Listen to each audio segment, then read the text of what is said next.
Welcome to Telugu one news. నేను రూపానాదెల్ల. BRS నుంచి కాంగ్రెస్ లోకి ఆగని వలసల ప్రవాహం.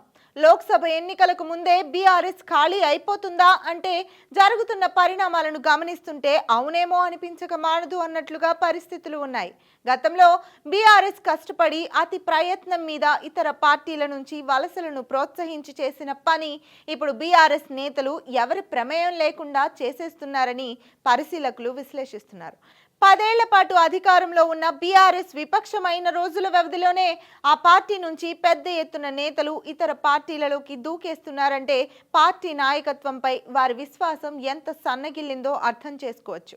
అధికారం ఉన్న పార్టీలో ఉంటేనే మనుగడ అన్న అభిప్రాయాన్ని తెలంగాణ రాజకీయాలలో కలిగించిన పార్టీ బీఆర్ఎస్.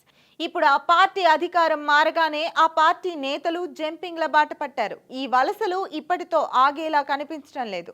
తాజాగా భద్రాచలం ఎమ్మెల్యే తెల్లం వెంకట్రావు కాంగ్రెస్ కూటికి చేరారు. ముఖ్యమంత్రి రేవంత్ రెడ్డి, మంత్రి పొంగులేటి శ్రీనివాసరావు సమక్షంలో ఆయన కాంగ్రెస్ కండువా కప్పుకున్నారు. వెంకట్రావు చేరికతో ఉమ్మడి ఖమ్మం జిల్లాలో బీఆర్ఎస్ ఖాళీ అయిపోయినట్లే. ఎందుకంటే భద్రాచలం నుంచి బీఆర్ఎస్ తరపున ఎన్నికైన ఏకైక ఎమ్మెల్యే వెంకట్రావు. భద్రాచలం వినా ఉమ్మడి మెదక్ జిల్లాల్లోని మిగిలిన అన్ని నియోజకవర్గాల్లోనూ కాంగ్రెస్ అభ్యర్థులే గెలిచారు.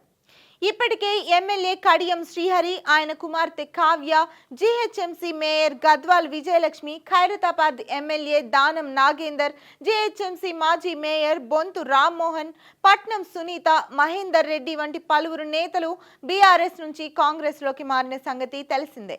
ఇలా బీఆర్ఎస్ నుంచి కాంగ్రెస్ లోకి రావడానికి మరో 25 మంది ఎమ్మెల్యేలు సిద్ధంగా ఉన్నారని మంత్రి ఉత్తమ్ కుమార్ రెడ్డి చెప్పారు. అంటే రానున్న రోజుల్లో అసెంబ్లీలో బీఆర్ఎస్ లెజిస్లేచర్ పార్టీ అనే మాటే వినిపించే అవకాశం ఉండదు. బీఆర్ఎస్ ఎల్పీ నేతను ఏకగ్రీవంగా ఎన్నుకోవడంలో విఫలమైనందునే కేసీఆర్ గత్యంతరం లేక ఆ పదవిని స్వీకరించారని పార్టీ శ్రేణులే అంటున్నారు. బీఆర్ఎస్ నుంచి వలసలు ఇలాగే కొనసాగితే రానున్న రోజుల్లో కేసీఆర్ బీఆర్ఎస్పీ నేతగా కూడా మిగిలే అవకాశం ఉండదని అంటున్నారు.